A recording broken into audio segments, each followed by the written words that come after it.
आहे आणि तुम्ही आता पाहणी केली, काय तुम्हाला? मुंबई शहरामध्ये पाऊस येण्याच्या आधी मुंबई महानगरपालिकेच्या वतीनं मॉन्सून प्रिपेअर्डनेस जे करण्यात येतं, पावसाच्या आधीची जी तयारी आहे त्या तयारीचं निरीक्षण आम्ही सर्वच जण करत आहोत. मुंबई शहराचे पालकमंत्री आहेत, मुंबई शहराच्या महापौर आहेत, उपमहापौर आहेत, सभागृह नेते आहेत, स्टँडिंग कमिटीचे चेअरमन आहेत, सर्व वैधानिक समित्यांचे अध्यक्ष आहेत आणि सर्वजण, सर्व आमदार, सर्व नगरसेवक आपापल्या परीनं वेगवेगळ्या ठिकाणी वेगवेगळ्या वेळेला याची पाहणी करत आहेत.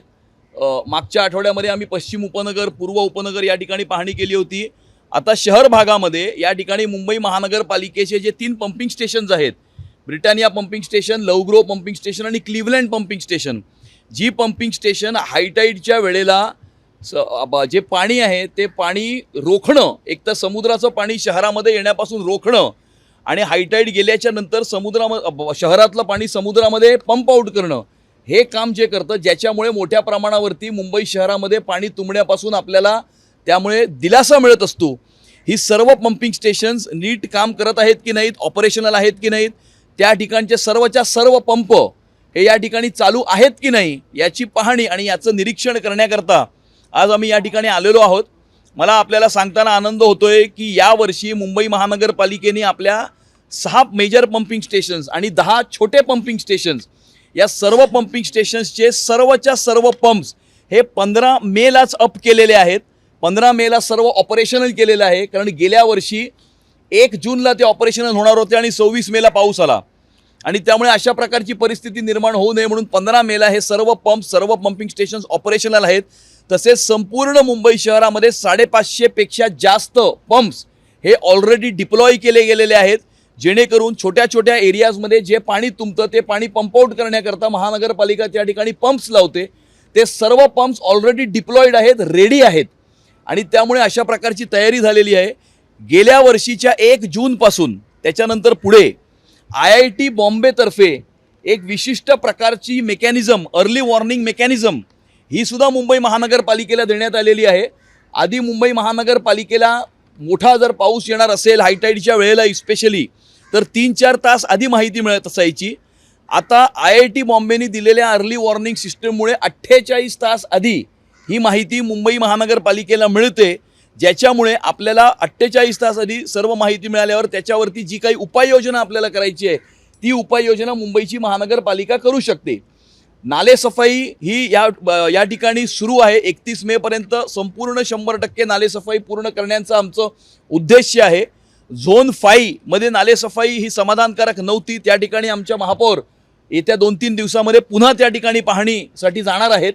अशा प्रकारे मुंबईकरांना पावसामध्ये कमीत कमी त्रास व्हावा याकरता मुंबई महानगरपालिकेने केलेल्या उपाययोजना व्यवस्थितरित्या काम करत आहेत की नाही करत आहेत याची पाहणी आम्ही केलेली आहे. नालेसफाईच्या दरम्यान महापौर आणि उपमहापौर यांचे वेगवेगळे दौरे पाहायला मिळते. आजही उपमहापौर दिसत नाही, त्याचं नाव तर होतं, काय त्याचं कारण? महापौर आणि उपमहापौर हे वेगवेगळ्या वेळेला वेगवेगळ्या ठिकाणी हे पाहणी करत असल्यामुळे प्रशासनावरती अंकुश राहिलं पाहिजे. त्यामुळे महापौर आपल्या वेळेनुसार, उपमहापौर आपल्या शेड्यूलनुसार, स्टँडिंग कमिटी चेअरमन, सभागृह नेते, पालकमंत्री, आमदार सर्व जर एकाच ठिकाणी एकाच वेळेला गेले तर एकाच ठिकाणाची पाहणी होईल. पण 15 वैधानिक समित्यांचे लोक किंवा अशा प्रकारच्या पोस्टवरती असणारे लोक 15 वेगवेगळ्या ठिकाणी वेगवेगळ्या वेळेला जर पाहणी करतील, प्रशासनावरती त्याचं चांगलं अंकुश राहतं आणि त्यामुळे इंटेन्शनली आम्ही वेगळे दौरे या ठिकाणी करत आहोत आणि आपलं समाधान व्हावं ह्याकरता आज सर्व आम्ही या ठिकाणी एकत्रित सुद्धा आलेलो आहोत. शिवसेनेचे गटनेते अमय घोले सुद्धा माझ्याबरोबर आहेत, त्यामुळे आपल्याला कुणालाही कुठल्याही प्रकारची काहीही चिंता करण्याची आवश्यकता नाही. पाणी दौरा तुम्ही गेले काही आठवडे करत आहात सगळेजण, आतापर्यंत किती टक्के नालेसफाई झालेली आहे? पूर्ण का अवघी काही दिवस शिल्लक राहिले? गेल्या आठवड्यामध्ये जो आम्ही पाहणी केली होती त्यानुसार गेल्या आठवड्यापर्यंत साधारणतः मुंबई शहरामध्ये 50% नालेसफाई पूर्ण झाली होती. झोन 5 वगळून झोन 5 मध्ये 20%च झाली होती. त्या ठिकाणी सक्त निर्देश प्रशासनाला देण्यात आलेले आहेत. येणाऱ्या 2-3 दिवसामध्ये पुन्हा आपल्या महापौर आणि उपमहापौर याची स्टॉक सिच्युएशन जे काही सिच्युएशन आहे त्याच्या परिस्थितीचा आढावा घेतील आणि त्यानुसार कारवाई करतील. आतापर्यंत जी सफाई झाली आहे, जो गाळ काढला आहे त्यामुळे बहुतांश आपण पाहतोय की सोफाज असतील, बेड असतील, टेबल, चेअर हा जो गळ आहे तो आढळून आला आहे. त्यामुळे याचं तुम्ही आता वेस्ट मॅनेजमेंट कसं करणार? प्रशासनाला आम्ही असे निर्देश दिलेले आहेत की ज्या ज्या ठिकाणी विविध नाल्यांमधून स्ट्रीम्स या ज्या ज्या ठिकाणी समुद्रामध्ये जातात त्या प्रत्येक ठिकाणी ट्रॅश बूम्स लावण्यात यावे, कन्व्हेअर बेल्टची सिस्टम लावण्यात यावी, जेणेकरून आपल्या नदी नाल्यांमधनं वाहून येणारा फ्लोटिंग मटेरियल आणि ट्रॅश समुद्रामध्ये डायरेक्ट डिस्चार्ज होऊ नये. ते समुद्रामध्ये जायच्या आधीच त्या ठिकाणी उचलून घेण्यात यावं. मागच्याच आठवड्यामध्ये 15 दिवसापूर्वी महानगरपालिकेने अशा प्रकारची एक सिस्टम ही कमिशन केलेली आहे. ती सिस्टम मुंबई शहरातल्या प्रत्येक पॉईंटवरती ज्या ठिकाणी नदी नाले समुद्रामध्ये वाहतात त्या ठिकाणी डिप्लॉय करावी अशा प्रकारचे निर्देश आम्ही प्रशासनाला दिलेले आहेत. दरवर्षी पावसाळ्यामध्ये जे भूखंड आहेत ते सामाजिक संस्थांना देण्याचा निर्णय घेतलेला आहे आणि हे जे भूखंड आहेत ते कोट्यवधी रुपयामध्ये 30 वर्षासाठी देण्याचा निर्णय घेतलाय. तर यावर ऑगस्ट 2025 मध्ये तत्कालीन ॲडमिनिस्ट्रेटरनी PPP पॉलिसीच्या अंतर्गत त्या ठिकाणी अशी पॉलिसी आणून हे भूखंड काही सामाजिक संस्थांना दिले होते. या ठिकाणी त्यावेळेला महानगरपालिकेचं सभागृह अस्तित्वात नव्हतं, लोकप्रतिनिधी नव्हते. त्यामुळे संपूर्णपणे चर्चा लोकप्रतिनिधींबरोबर झाली नाही. पारदर्शक अशा पद्धतीने ही प्रोसेस पार पडली नव्हती आणि त्यामुळे हे संपूर्ण प्रक्रिया रद्द करून पुन्हा एकदा नव्यानं याचा विचार व्हावा अशा प्रकारची विनंती आम्ही महानगरपालिकेच्या आयुक्तांना केलेली आहे. आम्हाला पूर्ण विश्वास आहे की आमच्या विनंतीला मान देऊन ही संपूर्ण प्रक्रिया ते रद्द करतील आणि नव्यानं PPP पॉलिसीच्या अंतर्गत शाळा देण्याची पॉलिसी सर्वसमावेशक अशा प्रकारचं धोरण आणून सर्व लोकप्रतिनिधींशी चर्चा करून मुंबई महानगरपालिकेच्या सभागृहामध्ये याची विस्तृत अशा प्रकारची चर्चा घडवून आणून ते करतील असा आमचा विश्वास आहे. आजचा दौरा पाहणी करत असताना सर्व बसेसचा वापर करण्यात आलेला आहे, परंतु दुसरीकडे इंधन दरवाढ होते. यावरती संजय राऊतांनी टीका केली. ते म्हणतात की जनतेने जे मतदान केलं भाजपला त्याच्या तुम्ही कर्माची महाराष्ट्राच्या राजकारणाचा विदूषक रोज काय बोलतो याच्यावरती प्रतिक्रिया देण्याची आवश्यकता मला वाटत नाही.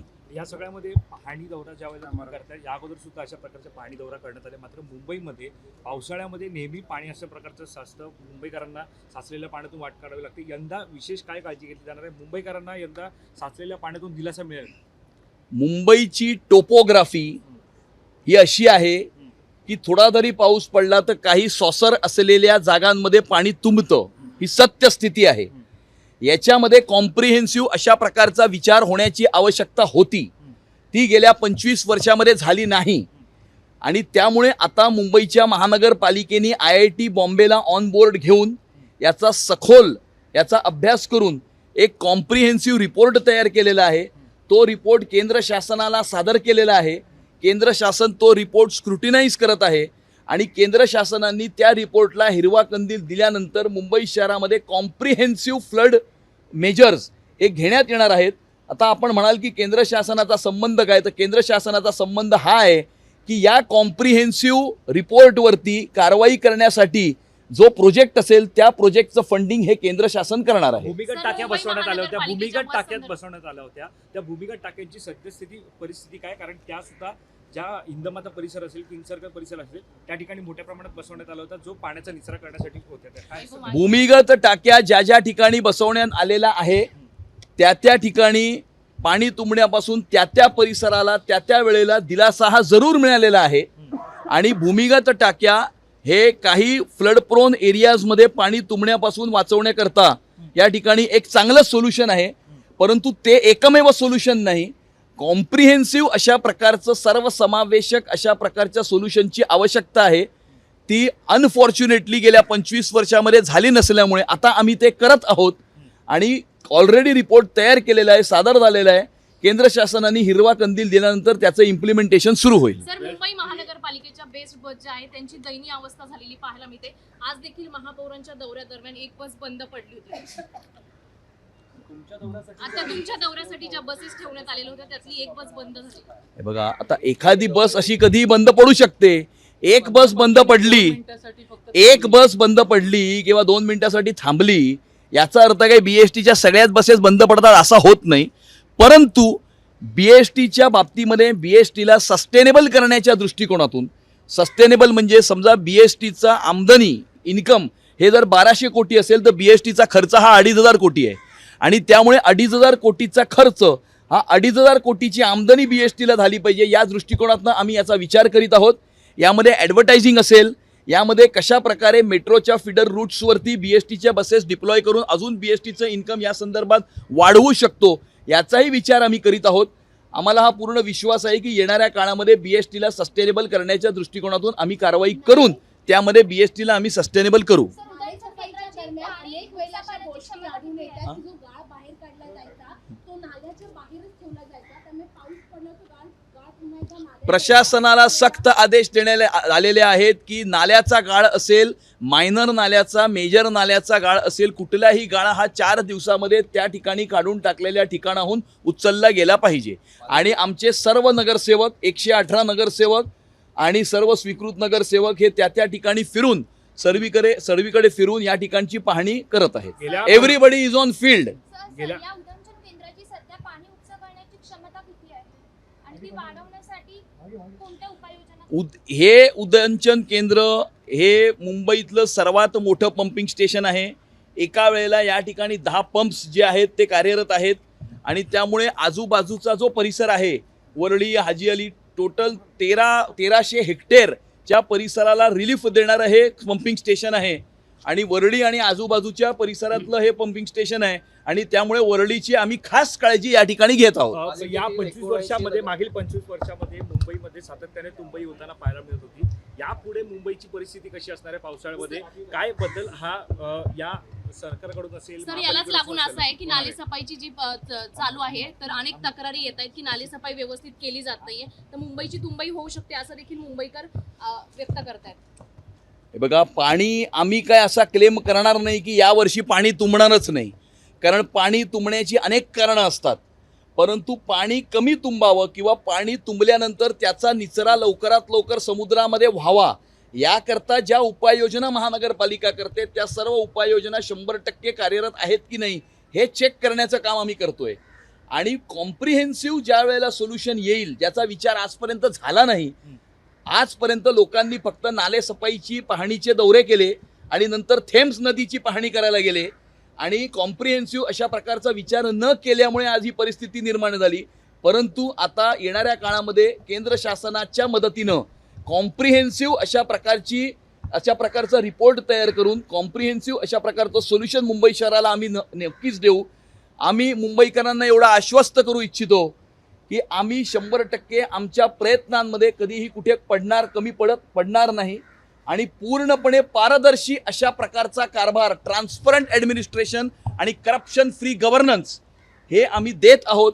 आणि हे गेल्या 3 महिन्यामध्ये आम्ही कसं दिलेलं आहे हे तुम्हाला 3 दिवसानंतर विस्तृतपणे मी सांगेन. 79 नगरसेवकाच्या विरोधामध्ये याचिका दाखल केली, जर त्याचा निकाल लागला तर पालिकेत भाजपची सत्ता जाती असं काँग्रेसचं मत आहे. त्यांना स्वप्न बघू द्यात. दर महानगरपालिकेच्या किंवा स्थानिक स्वराज्य संस्थांच्या निवडणुकाच्या नंतर हरलेला उमेदवार विजयी उमेदवाराच्या विरुद्ध इलेक्शन पिटिशन हा नेहमीच टाकत असतो, यात काहीही नवीन नाही. परंतु आजपर्यंत या टाकलेल्या पिटिशन्समुळे हाऊसमधलं बलाबल कधीही बदललेलं नाही किंवा त्याच्यामध्ये कुठल्याही प्रकारचा इम्बॅलन्स आजपर्यंत झालेला नाही, यावेळेलाही होणार नाही. त्यामुळे ज्यांना स्वप्न बघायची आहेत ते स्वप्न जरूर बघू शकतात.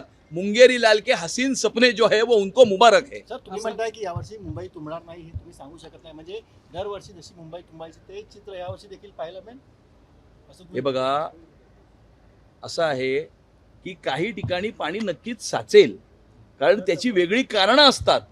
परंतु पाणी साचल्यावरती त्या पाण्याचा निचरा समुद्रामध्ये लवकरात लवकर व्हावा आणि तो निचरा होण्याकरता नाल्यामध्ये गाळ नसला पाहिजे, नालेसफाई व्यवस्थित झाली पाहिजे, पंपिंग स्टेशन सर्व कार्यरत असले पाहिजेत, सर्व अंडरग्राऊंड टँक्स फंक्शनल असले पाहिजेत. ही उपाययोजना आहेत. या उपाययोजना नीट काम करत आहेत की नाही हे आम्ही 100% याची खात्री करून घेत आहोत. आणि कमीत कमी त्रास मुंबईकरांना या पावसामध्ये होईल याकरता आम्ही प्रयत्न करत आहोत.